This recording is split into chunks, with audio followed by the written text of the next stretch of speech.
Hey guys, good morning.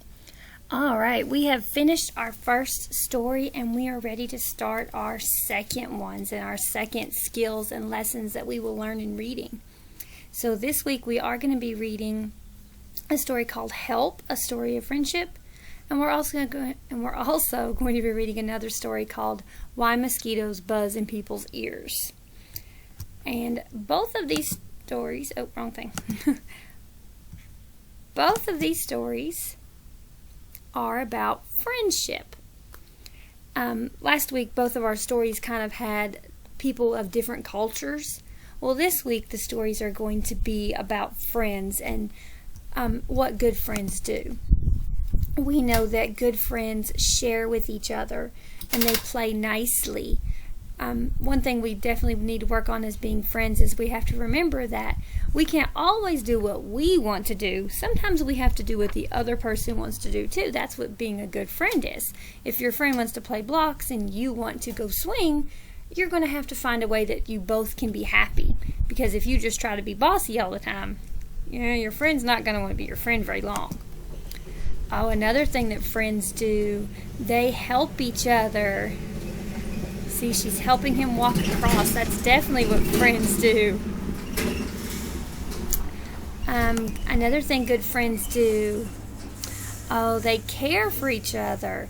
If one of them is upset or sad or happy, you care about them and you try to make them feel better. That's what good friends do. And good friends like to hang out and play together and do the same kinds of things. They like to have fun together. So that's kind of what good friends. And I know that you guys know about being a good friend because you all have friends and you know what people like you to be like if you're going to be their friend. All right, another thing that both these stories are is going to be something called fantasy. Now, if you remember last week, both of the stories were that thing called realistic fiction. Remember, realistic fiction were stories that were made up stories, but they could have been true. Well, fantasy is very different because fantasy is a made-up or a not real story, and it has animals that act like people and events that could not happen in real life. So that's the difference kind of between realistic fiction and fantasy. Realistic fiction, it could be real stuff happening, but in fantasy, it's going to be stuff that could not really happen. Like when animals talk. That doesn't really happen in real life, does it? No. If you saw flying cars, would that be fantasy? Yes, because that doesn't happen in real life. So anytime you see something that could not happen in real life, it's probably going to be a fantasy story. So let's look at some of these books that I have found and see if we can figure out if they would be fantasy or not. So this one it looks like it's a true story about cheetahs. And it tells you like where cheetahs live and what cheetahs like to eat and what cheetahs look like and how fast cheetahs can run. It tells you stuff like that. Do you think that would be fantasy? I agree. If it's true, then it can't be fantasy because we talked about fantasy being something that could not really happen. So that sounded like it was all true stuff, so it's not a fantasy story. What about this one? Super Fly Guy. Do you think it could be a fantasy story? Yes, it could. Because in Super Fly Guy, we know Fly Guy talks. He is acting like a superhero. Flies don't do that in real life. So we know it's a fantasy story. So yes, Super Fly Guy or any of the Fly Guy books would definitely be a fantasy story. What about Biscuit Visits the Farm? Would that be a fantasy story? Is it going to have stuff that couldn't happen in real life? Good. Remember, Biscuit acts like a real dog. He doesn't talk, he doesn't wear clothes or anything like that. It's just about the dog Biscuit and his little girl that she takes him to a farm. That could happen in real life, couldn't it? Yeah, so it is not a fantasy story either because it could be real. Remember, fantasy is things that could not be real. That's what makes something a fantasy story. All right, what about Llama Llama Red Pajama? Do you think that would be a fantasy story?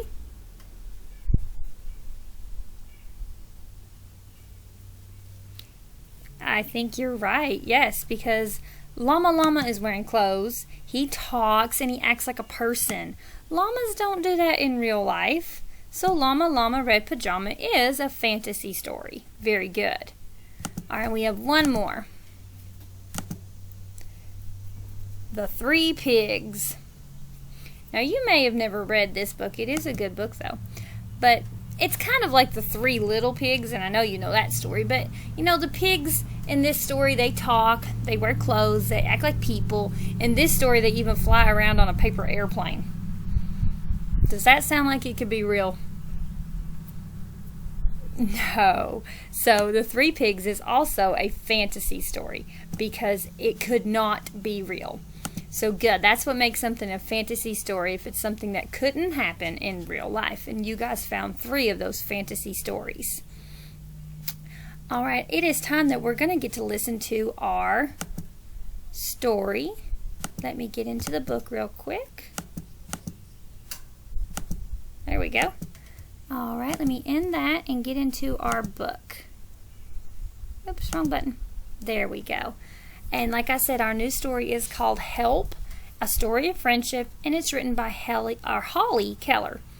So, let's read our new story. One morning, Hedgehog found Mouse covering himself with leaves. "What in the world are you doing?" asked Hedgehog. "I'm hiding," said Mouse, "from Snake." "From our friend Snake?" asked Hedgehog. "Yes," whispered Mouse. "Fox told Skunk, and Skunk told me that snakes are very dangerous to mice." "That's silly gossip," said Hedgehog. "You know Snake would never hurt you. Come on, we can walk together and you will be perfectly safe." Mouse hesitated. "I insist," said Hedgehog. So Mouse went along. Hedgehog talked about little things, but Mouse wasn't paying attention. He was still worrying about Snake. He looked around nervously. He looked everywhere but at his feet. "Oh, help!" Hedgehog peered down. "You should be afraid of yourself, Mouse, not of Snake." "It's not funny," Mouse yelled. "I've hurt my foot and I can't get out." "Are you sure?" Hedgehog shouted. "Yes," Mouse yelled. "Stay calm," said Hedgehog. "I'll get help." So what happened to Mouse? Oh yeah, it looks like he's fell down a big hole because he wasn't paying attention, he wasn't watching, so he accidentally fell down a hole. Okay. So Hedgehog's gonna go find some help. Just then Squirrel walked by. "Mouse has got it into his head to be afraid of Snake," said Hedgehog, "and he was so nervous that he didn't watch where he was going, and he fell into a hole and he hurt his foot, and now he can't get out. Can you help?" But Squirrel couldn't help. "It will be too dark," she said, "and there might be spiders." Rabbit came along, and Hedgehog told him about Mouse and Snake. "You know how to go down holes," said Hedgehog. Rabbit looked into the hole. "Hello, Mouse," he yelled. "It's too deep," Rabbit said to Hedgehog, "and the walls are too straight. I wouldn't be able to hop out." "Why don't you go down, Hedgehog?" asked Squirrel. "Because Mouse would have to get on my back, and my prickles would hurt him," Hedgehog said. Mouse started to cry. Wishy, wishy, wishy. Hedgehog heard the grass move. It was Snake. "What's going on?" said Snake. "Shh!" Hedgehog whispered. Mouse fell into a deep, dark hole, and he hurt his foot, and we can't get out. "Is it a secret?" Snake whispered back. "Not exactly," whispered Hedgehog. "It's just that we don't know how to get him out. Squirrel is afraid to go down by herself, and Rabbit wouldn't be able to hop out, and I'm too prickly." "Then I'll go down," Snake said. "No problem." "Oh, no," said Hedgehog. "That's not a good idea at all." "Not at all," said Squirrel. "Not at all," said Rabbit. "You see, Snake," Hedgehog said, "Fox told Skunk and Skunk told Mouse that snakes are dangerous to mice. And Mouse was trying to hide from you when he fell into the hole." "But I've always been Mouse's friend," said Snake.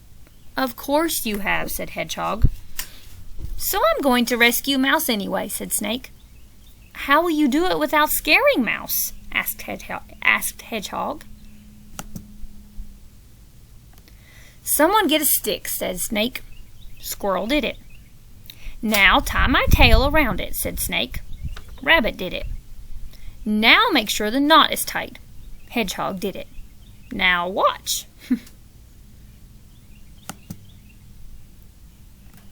When Mouse saw the stick, he grabbed it.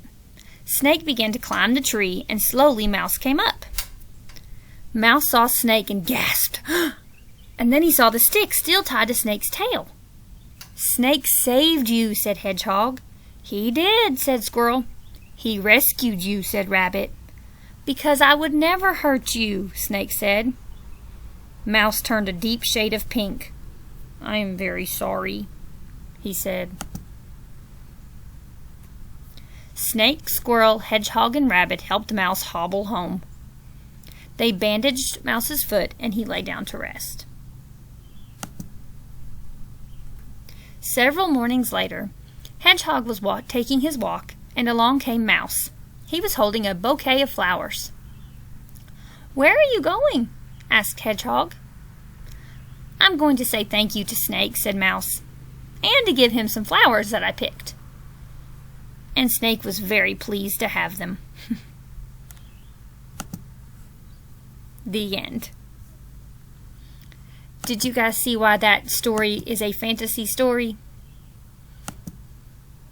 Yeah, the animals were acting like people. They were talking. Animals don't do that in real life. You'd never see a mouse give a snake a bouquet in real life. So you're definitely right. Help is a fantasy story. Did you see why it would go with friendship? Yes, I saw some wonderful things, even though at the beginning of the story, Mouse wasn't so sure that Snake was her friend anymore. I'm not sure if Mouse is a boy or a girl, actually. Does it ever say? I'm going to have to look that back up. Let's see if it ever says if it's a he or a she. Oh, no, it says, "I'm very sorry," he said. So Mouse is a boy. I'm sorry. A mouse is a boy. But anyway, at the beginning of the story, Mouse didn't think the snake was his friend. But I definitely saw some things that showed that there's definitely friendship going on in the story. When Snake helped Mouse out of the hole, even though he thought that Mouse didn't really like him anymore, he still helped him because they were friends. When all of the animals helped Snake tie the stick to his tail so that he could help, that was being good friends, wasn't it? Where you're helping each other and everybody's working together. Nobody argued or fought. Even when they were all trying to figure out how to get Mouse out of the hole, they all were kind of working together and trying to find a solution. They weren't arguing and fighting. They were trying to work together. So I definitely saw some wonderful things that would have made friendship. So, good. Did you guys like this story? I did too. Hopefully you guys will have your books very soon, and you'll be able to read this story at home too. I'll be calling you soon or putting it on Teams about when you can come pick up your reading books and everything from me. But alright, I'm going to exit out because that is the end of our video. You guys are going to work on some vocabulary words now that we're in the story. I know you noticed some of those yellow vocabulary words. So I'll see you all later. Bye.